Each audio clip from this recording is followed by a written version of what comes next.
Chers téléspectateurs, bonjour. Ici Saint-Céosseux pour Sanxi, Sensilbiangl, Mulda.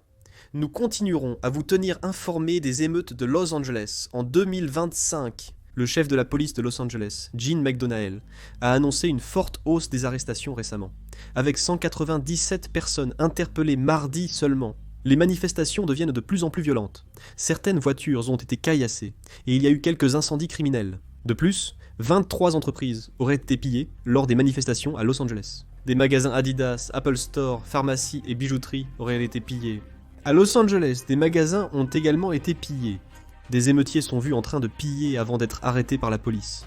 Quelques-uns ont réussi à s'échapper, mais environ 4 ou 5 ont été interpellés par les forces de l'ordre. On voit des manifestants se faire arrêter par la police. À Los Angeles, des individus ont lancé des objets sur la police et ont eu une attitude menaçante avant d'être arrêtés. Devant le centre de détention de Los Angeles, les manifestants ont continué de protester contre la présence d'une agence de contrôle de l'immigration dans la ville. Lors de la manifestation, certains ont brandi le drapeau américain à l'envers. Les protestations à Los Angeles se poursuivent, sans faiblir.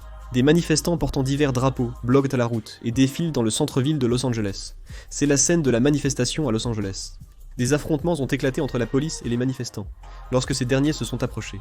La police a tiré des balles en caoutchouc et brandi des matraques. La tension monte, des affrontements éclatent entre manifestants et police.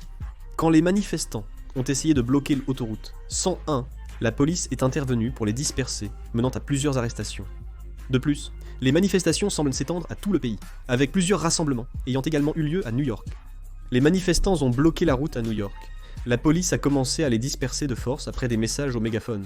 On a également pu voir la police menotter plusieurs personnes et établir une ligne de démarcation sur la route pour empêcher d'autres personnes d'entrer. Ils se sont rassemblés devant le bâtiment du service de l'immigration et des douanes des États-Unis, scandant des slogans exigeant son départ de New York. Des drapeaux mexicains et palestiniens étaient visibles à plusieurs endroits à Los Angeles. La police de Los Angeles a tiré des balles en caoutchouc sur un journaliste du New York Post. On le voit s'effondrer après avoir été directement visé et touché par la police. À Seattle, la police a été repoussée en raison de l'ampleur de la manifestation. Le nombre de manifestants continue de croître dans la ville. Des manifestations ont aussi eu lieu à Chicago. Les manifestants ont bloqué les routes, causant des affrontements avec la police. Ils poursuivent leur manifestation en se déplaçant vers le centre-ville de Chicago. Ici, Chicago. Les manifestations à Chicago prennent de plus en plus d'ampleur. Ils manifestaient contre le gouvernement fédéral, réclamant la protection des droits de l'État. Les chefs religieux prévoient d'organiser une veillée aux chandelles à Los Angeles. Un couvre-feu nocturne a été instauré dans la région de Los Angeles. La circulation est interdite de 20h à 6h du matin dans le centre-ville de Los Angeles, une des zones désignées de la ville. Les personnes circulant durant cette période risquent l'arrestation. Les autorités de Los Angeles ont expliqué que l'interdiction de circuler est nécessaire pour protéger la vie et les biens, suite à l'agitation croissante qui persiste depuis plusieurs jours dans la ville. La Californie a demandé au tribunal une injonction d'urgence pour interdire le déploiement de l'armée afin d'appliquer la loi sur l'immigration de Trump. Si l'injonction est acceptée, la capacité de l'administration Trump à remplir ses fonctions sera entravée.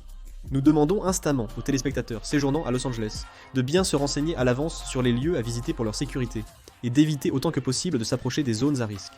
Veuillez partager régulièrement votre programme de visite et vos contacts d'urgence avec vos proches. En cas de menace pour votre sécurité, quittez immédiatement les lieux et appelez le 911 pour obtenir de l'aide.